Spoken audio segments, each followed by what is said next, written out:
Hello guys, meron tayo ngayong gagawin na air fryer, walang power mga sir. Hanabishi, wala siyang power. So putol yung kanyang easy cord. So naglagay lang muna tayo ng extension para ma-check lang natin. Okay. Then unang gagawin natin ay since meron tong door switch, either dito sa taas o dito sa baba, pero mostly dito sa baba dito, kung saan makikita yung ito yung tosser nya or poser rather. Yan, ito yung tumatama dito sa ilalim. So yung gagawin natin, i-check muna natin yan bago tayo dumako doon sa taas.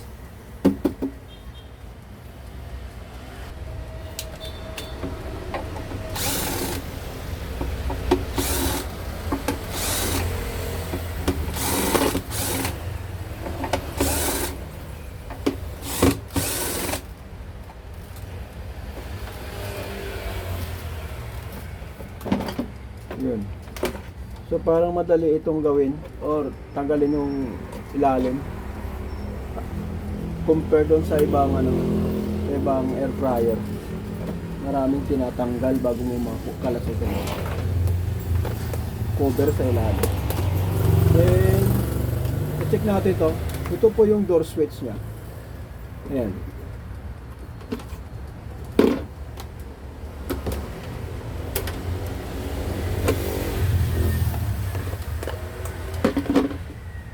Okay? Nakikita nyo po ba?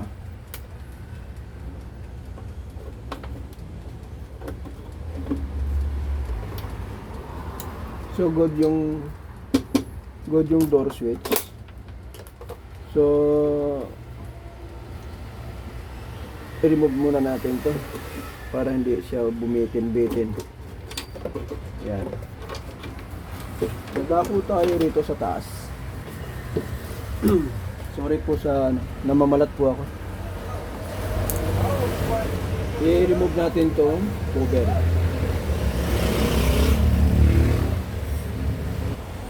So kakapain lang natin dito ng sundot. Ayan.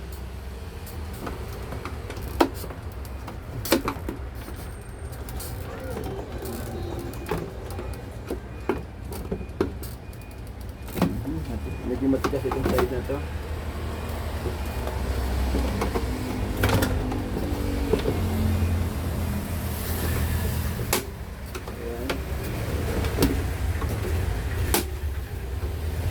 So yung lock niya ay itong side, then ito. So yung tapat nito ay ito.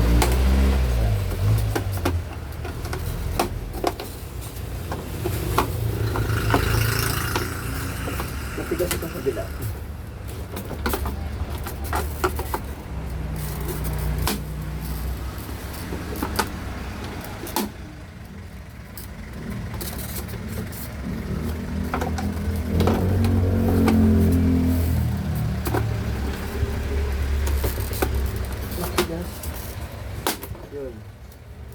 So ang clock niya ay 1, 2, 3, 4, 5. Ayan po.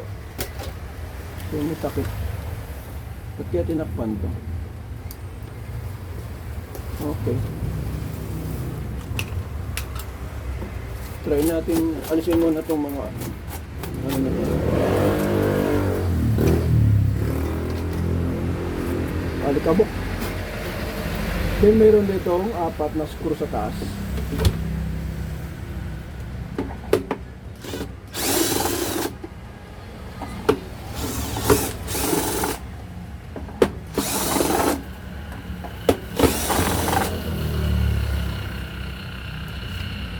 Sumama yung ating screw mga sir. Yun. So yan po. Yan yung kabuuan nito. Yung loob. No?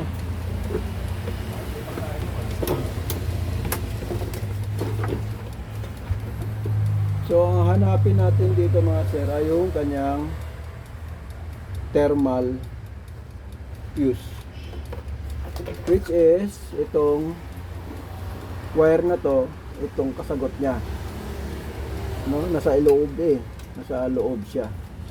So para hindi tayo magbaklas muna, alamin lang natin kung buo yan. Titesterin natin yung bawat dulo.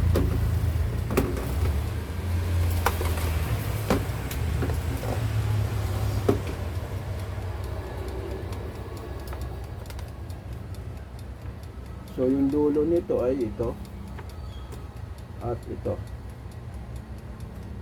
So tutusok lang tayo rito mga sir, no? So wala siya, oh. Connected siya roon sa ating PC plug. So kailangan natin baklasin to, paikot. Dito yung marami-raming baklasin. Kasi bago tayo makapagpalit ng thermal, ay may babaklasin tayo. Okay? May holder po yan. Yan, matornilyo paikot. Yan. Tatanggalin natin yan. No? Medyo makalat lang talaga siya. Gawin. Kasi para yung mga wire.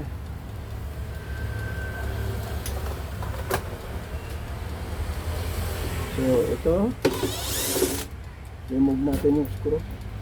Natanggal pa. Ingatan lang natin itong yung lock ng pintuan, baka tumalsik kasi may spring po yan.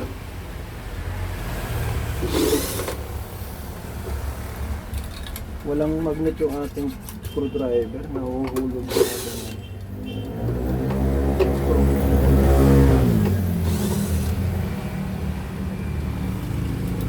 Yan.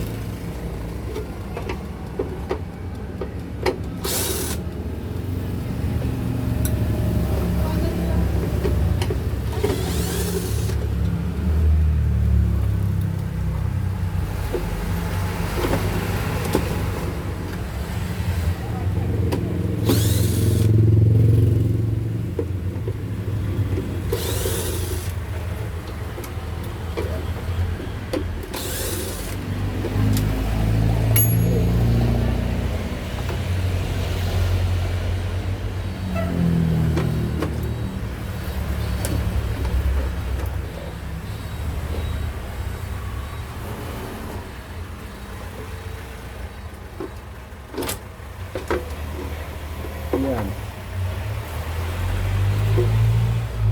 So another.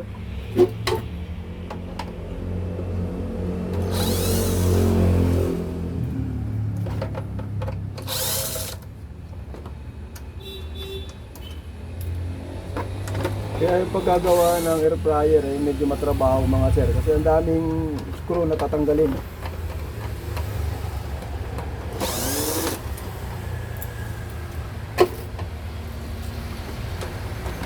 No?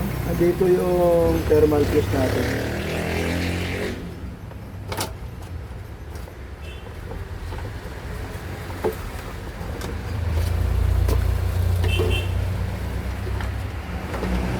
So, meron pa tayong tatanggalin na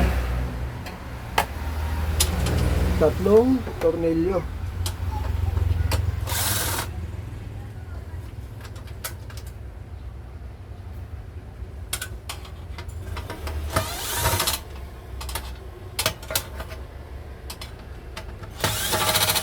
Yan.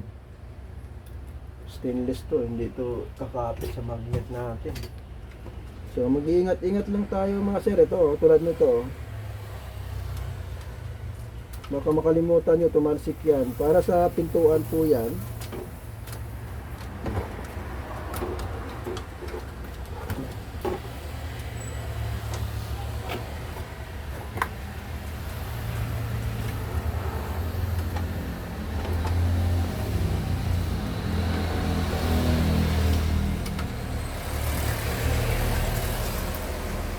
ito yung kanyang thermal sa loob. Ayan o. Yung kulay puti na yan. So, mangyari ay ito yung lock niya.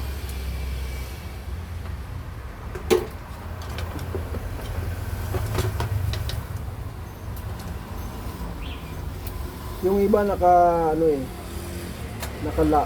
naka tornilyo or bolt or nut. Ito ay naka tali nung ano, stainless.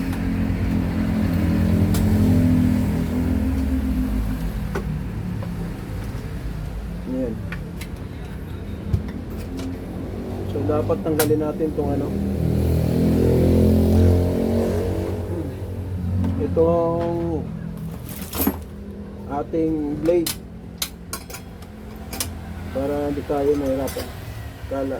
Akala kong madali lang dukot-dukutin.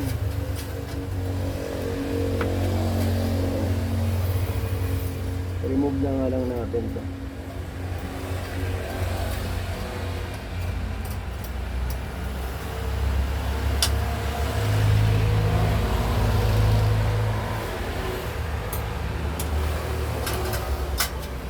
Ayan po.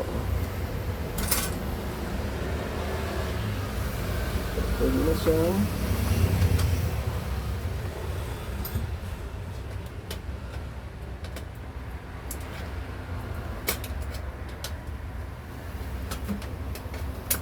okay, ayan. So, na-remove na natin.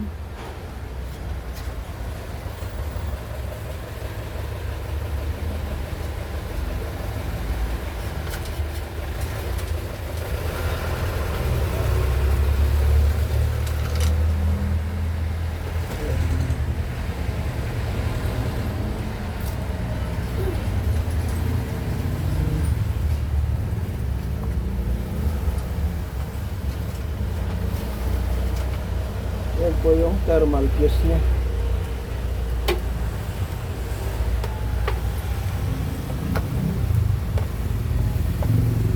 Check natin. Yan mga sir. Yan po, open.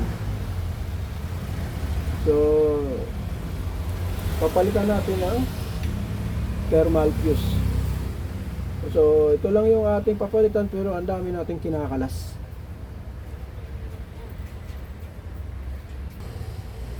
So yan, meron tayong nakita rito, pamalit.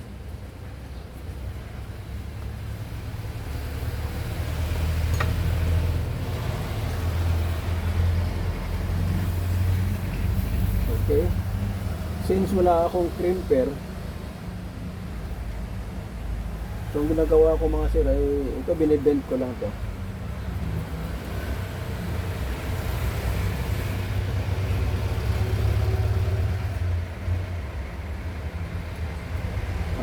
Ganyan. Binibend ko. Parang ginagawa kong hook. Yan. Tapos bagyan nating hinangan. Huwag lang natin ibabad ang gusto kasi baka masira yung ating thermal fuse mga sir. Yan, ganun lang. Para spot lang. So, ganun din ang gagawin natin dito sa kabila.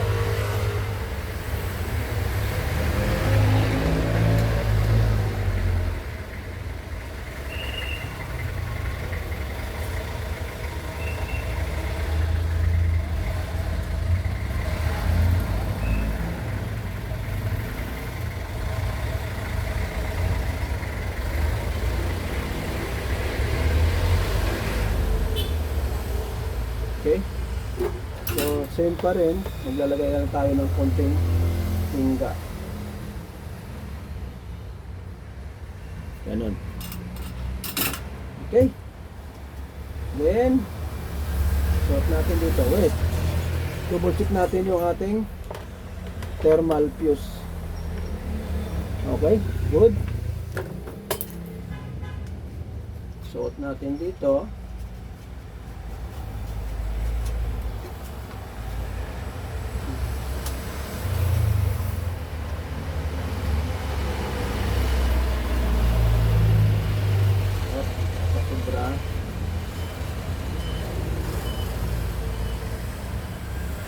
Yun.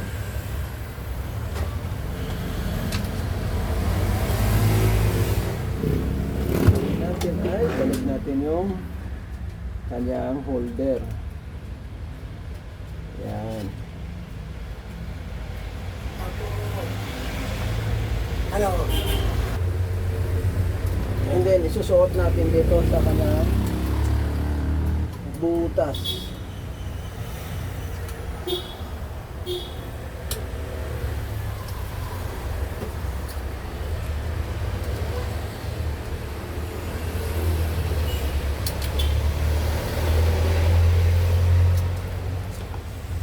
Ang hirap isuot mga sir, ha?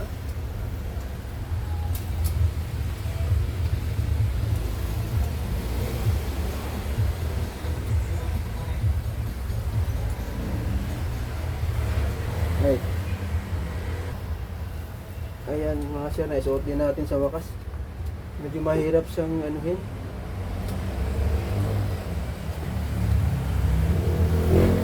So,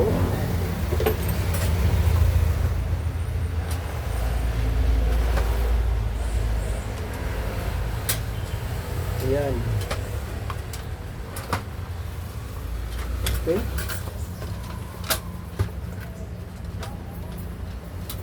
And then, balik natin yung pan. Ito yung pan na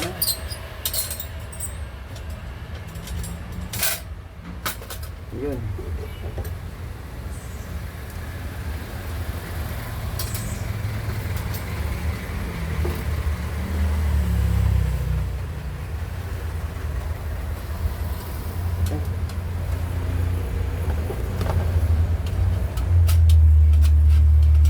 Kalimutan natin yung water.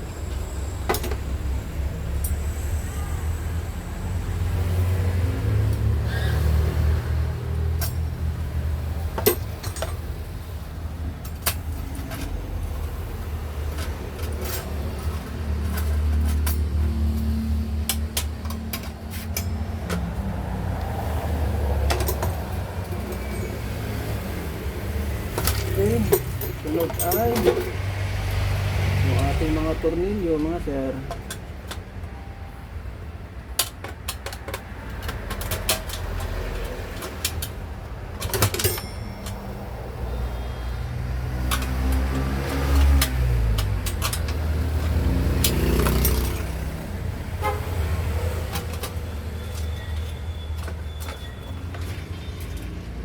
Okay, mahirap pag stainless po yung ating tornilyo, hindi natin na lift up ng ating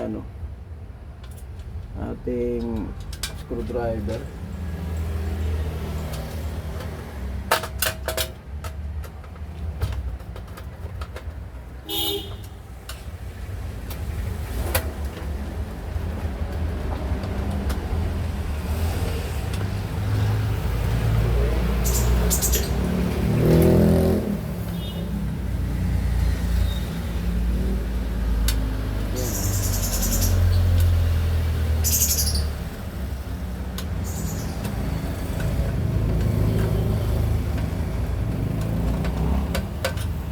Yan. Siyempre, babalik natin yung mga spring natin mga sir. Yung door switch natin.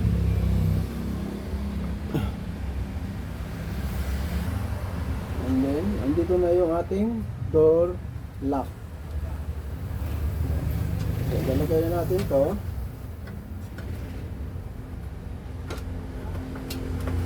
Ayan. At i-screw natin.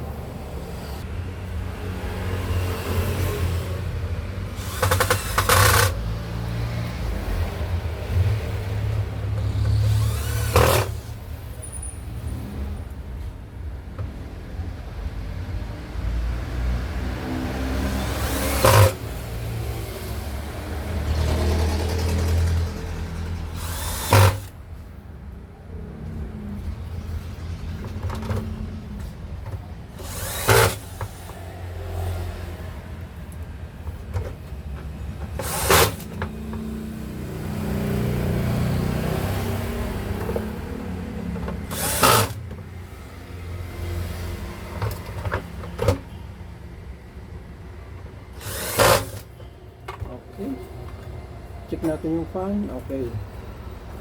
Next ay ito.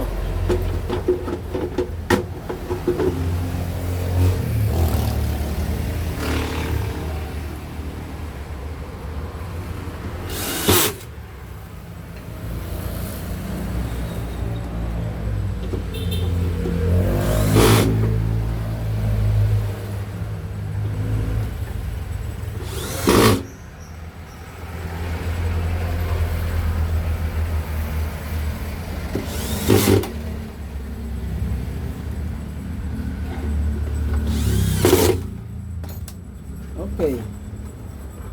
So, sunod natin gagawin mga sir. Papasok natin dito yung wire. At ito. Ayan.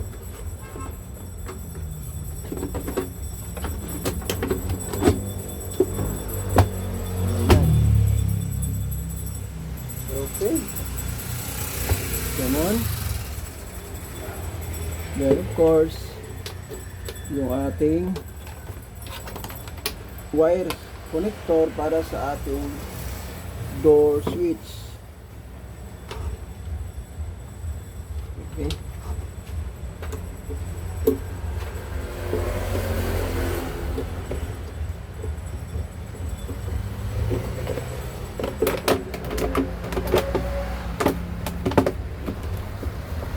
Okay.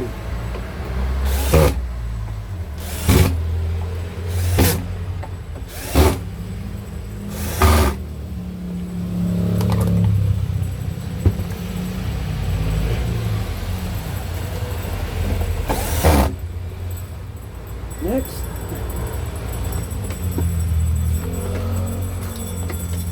ay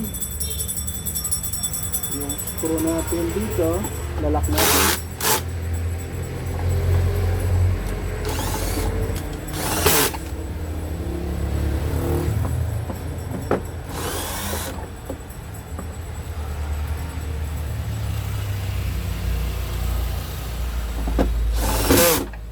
Okay.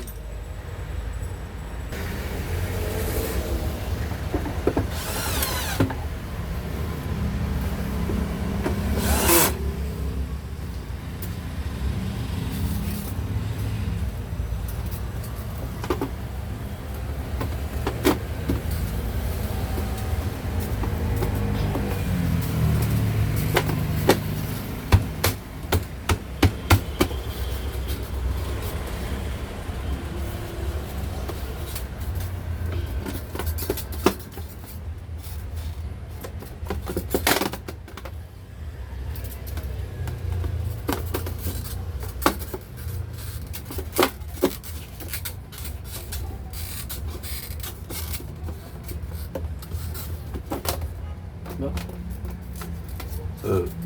Mahirap ha?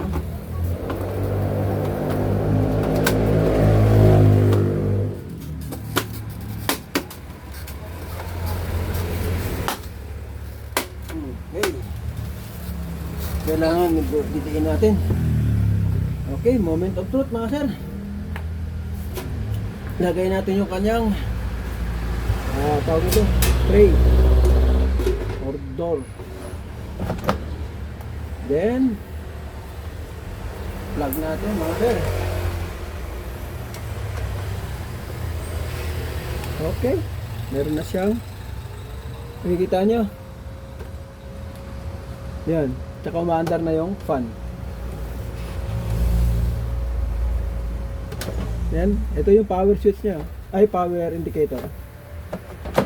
Yan, yung dalawa. Okay. Ayan. Tapos, nagsasabi siya dito na umiinit. Ito yung power. Ito yung kanyang sign na umiinit siya. Okay. Ayan, mainit na yung ating tray.